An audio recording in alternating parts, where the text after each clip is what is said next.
Il y a encore quelques années, Boruto Uzumaki était surtout connu comme le fils du Hokage, un gamin qui trichait à l'examen Chunin pour prouver quelque chose à un père jamais là. Aujourd'hui, ce même Boruto n'a plus de nom aux yeux du monde, plus de famille reconnue, plus de village, plus de maître à ses côtés. Il est recherché comme le meurtrier de son propre père.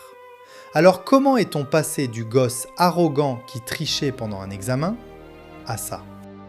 Avant d'aller plus loin, un avertissement honnête. Cette vidéo spoil absolument tout, jusqu'au chapitre 36 de To Blue Vortex. Pas la moitié, pas quelques passages choisis. Tout. Si vous êtes anime only ou que vous voulez découvrir cette histoire sans rien savoir à l'avance, c'est le moment de fermer l'onglet. Je ne vous en voudrais pas. Tout ceci dit, let's go pour mon idée du mois. It's showtime. Peu de suites de mangas ont autant divisé leur propre communauté que Boruto. Pour certains, c'est la suite logique de Naruto. Pour d'autres, c'est une série qui a foncé trop vite vers le toujours plus fort, avec des extraterrestres capables de rendre les anciens ninjas presque ridicules. Moi, mes informations viennent prioritairement du manga. Si ça diffère de l'anime, sachez que c'est eux qui ont tort. Parce que Boruto, dans le manga, c'est une histoire de karma, d'Otsutsuki, de cyborg, d'identité volée, et maintenant d'arbres qui veulent vous manger. Alors avant de vous expliquer pourquoi ce gamin arrogant du début est devenu bien plus qu'un simple fils de Naruto, il faut remonter au tout début. Boruto commence dans un monde en paix. La 4e grande guerre ninja est terminée depuis longtemps, Naruto est Hokage, la technologie s'installe partout, et au milieu de ça grandit Boruto Uzumaki. Sauf que le fils du Hokage n'est pas franchement impressionné par le titre de son père. Ce qu'il retient surtout, c'est qu'il n'est jamais là. Boruto commence donc l'histoire comme un gamin têtu qui veut se démarquer de son père à tout prix, quitte à tricher pendant l'examen Chunin pour l'impressionner. Sympathique, hein ? Et c'est là que le manga fait quelque chose d'assez malin. Il ne traîne pas. Le premier arc consacré à Momoshiki Otsutsuki, le tout premier gros danger de la série, ne dure que 10 chapitres. 10 ! En quelques chapitres à peine, Boruto passe du gamin qui triche pour impressionner son père à quelqu'un qui comprend enfin ce que ça veut dire être un ninja et ce que représente vraiment Naruto. Parce qu'avant Boruto, Naruto nous avait présenté Kaguya comme une menace quasi divine, unique en son genre. Boruto, lui, nous apprend qu'elle n'était pas seule. Les Otsutsuki sont une véritable civilisation de parasites cosmiques qui sautent de planète en planète pour récolter des fruits de chakra. La méthode est d'une simplicité presque agricole. On trouve une planète, on y plante un jubi, on sacrifie un des leurs dans l'arbre, on laisse l'arbre drainer toute forme de vie sur place, on récolte le fruit, on le mange, on devient plus fort, et on recommence ailleurs. Si ça vous fait penser à de l'agriculture extrêmement agressive, c'est exactement ça. Et c'est là qu'intervient le karma. Cette marque, en plus de sauvegarder les données d'un Otsutsuki dans un être vivant, permet en théorie sa résurrection complète à travers cet hôte. C'est exactement ce qui menace Boruto avec Momoshiki. Et c'est aussi pour ça qu'Ishiki, qu'on va voir juste après, est aussi difficile à tuer. Momoshiki débarque sur Terre avec Kinshiki pour récupérer le fruit de chakra que Kaguya aurait dû produire. Le combat contre Naruto, Sasuke et les Kage force Boruto à comprendre la différence entre être un ado doué et être un vrai ninja. Mais Momoshiki laisse derrière lui bien plus qu'un traumatisme, son karma. Boruto devient progressivement un réceptacle potentiel pour lui, et pendant longtemps, la menace c'est qu'un jour, cette résurrection se fasse pour de bon. Ce qui va réellement se passer plus tard est encore plus tordu que ça. Boruto et un garçon dont on va beaucoup reparler avaient envisagé cette possibilité ensemble. Le jour où Momoshiki reprend le contrôle, Boruto parvient un instant à refaire surface et lui demande d'aller jusqu'au bout de leur plan. Le garçon tue alors Boruto pour essayer d'éliminer Momoshiki avec lui. Sauf que l'âme de Momoshiki subsiste toujours en lui. Pour sauver Boruto, il utilise les données Otsutsuki encore présentes, celles qui n'avaient jamais été extraites, pour reconstruire les parties détruites de son corps et le ramener à la vie. Résultat, le corps de Boruto est désormais composé à 100% de données Otsutsuki. Mais Momoshiki, lui, perd définitivement la possibilité de ressusciter normalement à travers lui. Il reste présent, il reste une menace, mais plus jamais de cette façon-là. Après les Otsutsuki vient Kara.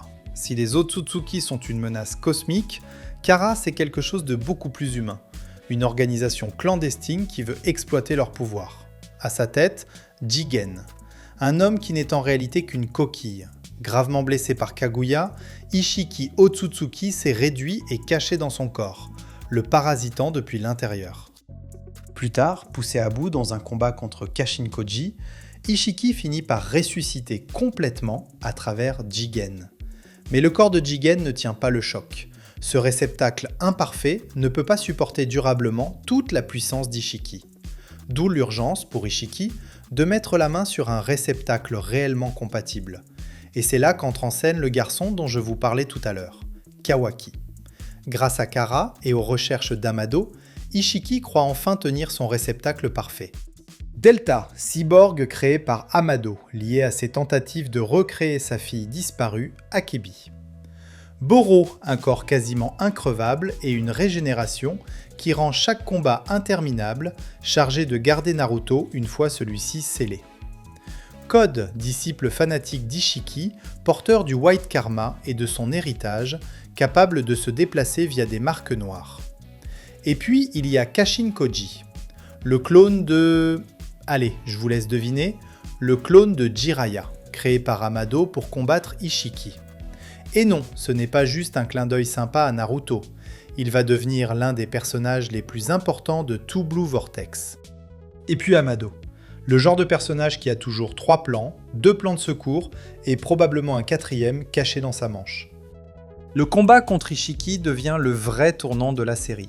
Pour prendre le dessus, Naruto active le mode Baryon, persuadé de sacrifier sa propre vie. Kurama lui révèle alors la vérité. C'est lui, le véritable utilisateur de cette technique. Et c'est donc sa vie à lui qui s'éteint avec elle. Le contact physique avec Ishiki, en mode Baryon, draine aussi en parallèle ce qu'il reste de temps à l'Otsutsuki. Le combat bascule enfin, mais au prix de Kurama. Et pendant que tout ça se joue, Momoshiki profite d'un instant pour prendre le contrôle de Boruto et priver Sasuke de son Rinnegan. 2 monstres de puissance de l'ancienne génération viennent de prendre un coup de vieux. Ils ne sont plus le filet de sécurité absolu de la nouvelle génération. Et Boruto, lui, a toujours Momoshiki dans un coin de sa tête. Merci pour le cadeau. Après la chute d'Ishiki, Code libère 2 créations d'Amado, Eida et son petit frère Demon. Et là, Boruto change complètement de registre. Eida possède le Senrigan qui lui permet d'observer des événements distants en temps réel et de remonter dans le passé jusqu'à sa propre naissance. Mais son vrai pouvoir, c'est autre chose. Une forme de charme qui empêche presque tout le monde de lui faire du mal. Ce n'est pas de la séduction consciente, c'est un effet secondaire de l'omnipotence, un shinjutsu, une technique divine des Otsutsuki capable de transformer une volonté en réalité. Eida elle-même ne la contrôle pas vraiment. C'est son subconscient qui peut la déclencher. Demon, lui, possède la réflexion. Sous certaines conditions, liées au contact de ses paumes avec une autre personne, les intentions meurtrières et les attaques peuvent se retourner contre leur auteur. Ce n'est donc pas une invulnérabilité automatique, mais l'affronter reste extrêmement dangereux. Et c'est là qu'arrive l'un des meilleurs retournements du manga. Kawaki, de plus en plus dépendant de Naruto, l'aime profondément. Mais cette affection se mélange à une peur obsessionnelle, celle de ne jamais être assez fort pour le protéger des Otsutsuki. Cette peur, on l'a vu naître un peu plus tôt, le jour où Boruto lui a lui-même demandé d'aller jusqu'au bout pour tenter d'arrêter Momoshiki. Cette fois, Kawaki décide que Boruto doit disparaître pour de bon. Il exprime un désir très précis, que Boruto n'ait jamais été que ça, un inconnu, quelqu'un dont personne ne pleurerait la mort. Eida est à ses côtés, son subconscient fait le reste. L'omnipotence s'active. Et en un instant, les souvenirs de presque toute l'humanité sont réécrits. Pas modifiés un peu, réécrits. Kawaki devient le fils du Hokage. Boruto devient l'étranger que Naruto avait recueilli. Le monde entier oublie qui il était vraiment. Le garçon qu'on connaissait la veille encore comme le fils du 7e Hokage devient du jour au lendemain celui que tout le monde accuse d'avoir tué son propre père. Sa maison, son nom, sa famille, tout ça disparaît de la mémoire collective en une fraction de seconde. Deux exceptions sont essentielles pour la suite, Sarada et Sumire. Pour une raison que le manga n'a à ce jour jamais expliqué clairement, l'omnipotence ne les touche pas, elles se souviennent. Et c'est précisément pour ça que Sarada sait, elle, que Boruto est innocent, et qu'elle va jusqu'à supplier Sasuke de l'aider, alors que les propres souvenirs de son père disent le contraire. Sasuke choisit malgré tout de faire confiance à sa fille plutôt qu'à sa propre mémoire, et part avec Boruto. Boruto, lui, fuit Konoha en étant devenu, aux yeux du monde entier, absolument personne. 3 ans plus tard, commence Two Blue Vortex. 3 ans à survivre en étant officiellement personne, et le changement est immédiat. Boruto revient plus mature, plus calme et clairement plus dangereux.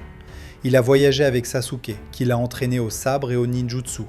Il a développé le Rasengan Uzuhiko, une version qui utilise non seulement son chakra, mais aussi la rotation et l'orbite de la planète elle-même. Son effet perturbe durablement l'équilibre de la cible, bien au-delà du simple impact. Il a aussi mis au point sa propre version du Hiraishin, une sorte de copie plus restrictive de la foudre volante de Minato. Seuls certains objets métalliques répondant à des conditions précises peuvent servir de marqueur, et il faut au minimum 1 minute pour les imprégner de son chakra. Pour les téléportations à longue distance, la forme de l'objet compte aussi. Et grâce aux informations obtenues par Kashin Koji, un apprentissage qui aurait dû prendre 6 ans ne lui en a pris qu'environ 2. Ce qu'il n'a en revanche jamais réussi à faire, c'est apprivoiser complètement son karma. Son rapport à Momoshiki reste aussi dangereux qu'au premier jour. Boruto est devenu incroyablement fort, sans jamais pouvoir considérer Momoshiki comme un outil parfaitement sous contrôle. Et tout le monde n'a pas eu droit à un entraînement tranquille. Sasuke, lui, finit transformé en arbre. Code récupère le Jubi et utilise ses claw marks pour le découper en créatures appelées Claw Grimes. Sauf qu'un truc inattendu se produit. Certaines de ces créatures consomment des humains et se transforment en nouvelles formes d'arbres divins conscients, les Shinju. Et contrairement au Jubi original, ces êtres commencent à développer une forme de personnalité. Ils veulent toujours dévorer du chakra. Mais maintenant, ils semblent aussi se demander « Qui sommes-nous » Jura, d'abord, le chef. Contrairement aux autres, il n'est basé sur personne en particulier, il représente directement une évolution du Jubi. Il s'intéresse d'abord à Naruto. Puis il découvre que Kurama, disparu pendant le mode Baryon, a fini par renaître à l'intérieur d'Imawari. Et là, tout change. Imawari devient sa véritable cible, pas simplement parce qu'elle est la fille de Naruto, mais parce qu'elle porte littéralement ce qu'il cherche. Hidari, né à partir de Sasuke après sa transformation en arbre, possède notamment un Rinnegan et peut utiliser le Chidori. Sa cible, c'est Sarada. Elle doit donc affronter une créature qui rappelle son père, reproduit certains de ses pouvoirs et semble instinctivement attirée vers elle. Matsuri, né du chakra de Moegi, développe une relation étrange avec Konohamaru, sa cible. Et chez elle, cette étrangeté ressemble à s'y méprendre à de l'amour. Un arbre divin censé vous dévorer, qui semble plutôt tomber amoureux de vous. Même les arbres ont droit à leur drama romantique apparemment. Ryu, issu du chakra de Shinki, le fils adoptif de Gaara, développe son propre sable de fer. Sa cible, Gaara. Et Mamushi, lié à Bug, un ancien membre de Kara. Son pouvoir lui permet de multiplier ses copies en nombre énorme, mais plus il en crée, plus leur intelligence baisse, jusqu'à ressembler à un essaim d'insectes. Sa cible, Eida. Sarada, elle, a déjà son Mangekyo Sharingan. Elle l'a éveillé à la toute fin de la première partie, dans la tourmente qui suit l'omnipotence. Ce que tout Blue Vortex nous révèle en revanche, c'est enfin sa technique, Oirume. Elle peut créer jusqu'à 4 sphères noires, capables d'une force gravitationnelle énorme, contrôler cette attraction, choisir ce qu'elle affecte dans son champ de vision, les faire exploser et même s'en servir pour voler. Le problème, comme tous les Mangekyo, l'utiliser abîme sa vue, et au chapitre 34, Sakura confirme elle-même que ça se dégrade. Ce n'est plus une théorie de fan. Imawari, elle, hérite de quelque chose d'encore plus lourd, Kurama. Normalement, la renaissance d'un Biju prend des centaines voire des milliers d'années. Kurama, lui, renaît chez elle étonnamment vite. Et honnêtement, le manga lui-même ne donne pas de raison définitive à cette accélération. Donc, je ne vais pas vous en inventer une. Et puis il y a Kashin Koji. Celui qu'on prenait pour un simple clone de Jiraiya devient l'un des personnages les plus importants de Two Blue Vortex. Grâce aux cellules de Shibai Otsutsuki qu'Amado lui a transplantées, il éveille un Shinjutsu, la préscience. Une capacité qui lui permet d'observer une multitude de futurs possibles, y compris certains qui ne se réaliseront jamais, et d'utiliser cette connaissance pour influencer les événements. Autrement dit, Kashin Koji peut littéralement spoiler l'avenir. Un peu comme moi, là, maintenant, avec l'anime. Et pour être clair, Shinjutsu, ce n'est pas Senjutsu. Le Shinjutsu, c'est la catégorie des pouvoirs proprement divins des Otsutsuki. Le ninjutsu qu'on connaît depuis toujours ne serait, en comparaison, qu'une pâle imitation humaine de ces phénomènes. Alors, où en est-on exactement au chapitre 36 ? Parce que Two Blue Vortex n'a clairement pas fini de faire souffrir Boruto. Côté Shinju, 2 sont déjà tombés. Matsuri et Ryu sont vaincus. Moegi et Shinki, eux, ont pu être restaurés grâce au Thorn Soul Bulb de leurs Shinju respectifs. Mamushi, lui, tombe au chapitre 33. Boruto essaie alors de sauver Bug de la même manière, mais cette fois, le Thorn Soul Bulb expire avant la restauration, au chapitre 34. Bug meurt. Il ne reste donc, au chapitre 36, que 2 Shinju réellement actifs, Jura et Hidari. Et le chapitre 36, justement, vaut le détour à lui seul. Le plan, sur le papier, est simple. Sarada accepte de servir d'appât et de se faire volontairement capturer par Code. Boruto, de son côté, a discrètement placé sur elle de petits marqueurs métalliques imprégnés de son chakra. Ceux-là même qui lui permettent de se téléporter instantanément grâce à son Hiraishin. Sarada capturé, il n'a plus qu'à activer la technique et Code se retrouve piégé avant de comprendre ce qui lui arrive. Sauf que Code n'est pas du genre à foncer tête baissée. Il détecte le chakra de Boruto sur les marqueurs et avant que le piège ne se referme, il les retire un par un. Résultat, Code repart avec Sarada et Boruto vient de perdre le seul moyen qu'il avait de la suivre immédiatement. Voilà où s'arrête le manga, pour l'instant. Et clairement, Two Blue Vortex est encore loin d'en avoir fini avec Boruto. Alors, l'anime dans tout ça. Là, mon avis devient plus compliqué, parce que je ne peux pas le défendre sur tous les points. Son vrai point fort, c'est le développement des personnages secondaires. Mitsuki par exemple, le manga évoque son statut de fils artificiel d'Orochimaru, son mode ermite, son attachement à Boruto, mais y consacre beaucoup moins de temps que l'anime.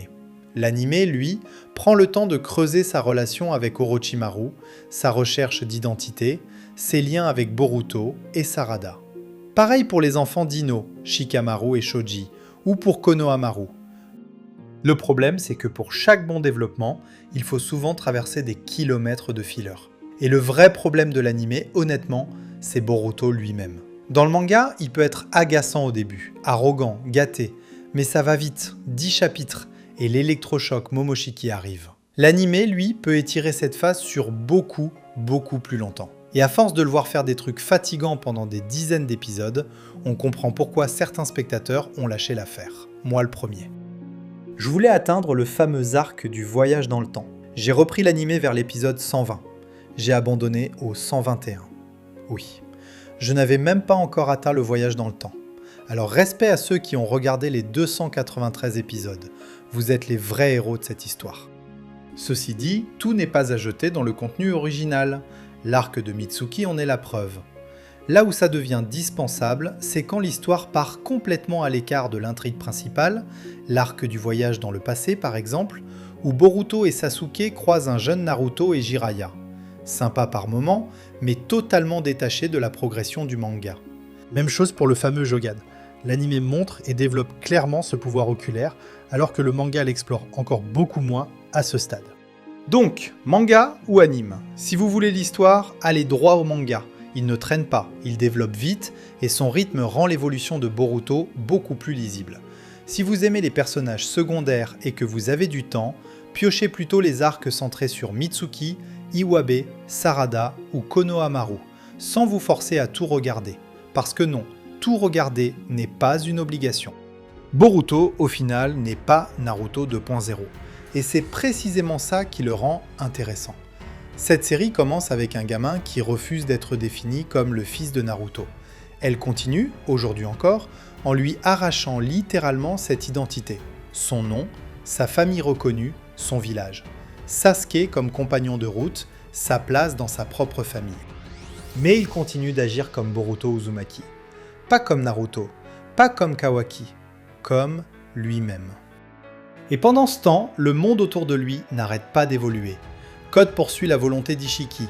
Amado cherche toujours à ramener sa fille. Eida porte un shinjutsu capable de bouleverser les souvenirs du monde entier, sans même pouvoir le contrôler consciemment. Kashin Koji observe des futurs que personne d'autre ne peut voir. Sarada possède désormais un Mangekyo dont le pouvoir, Ohirume, lui donne une force énorme au prix de sa vue.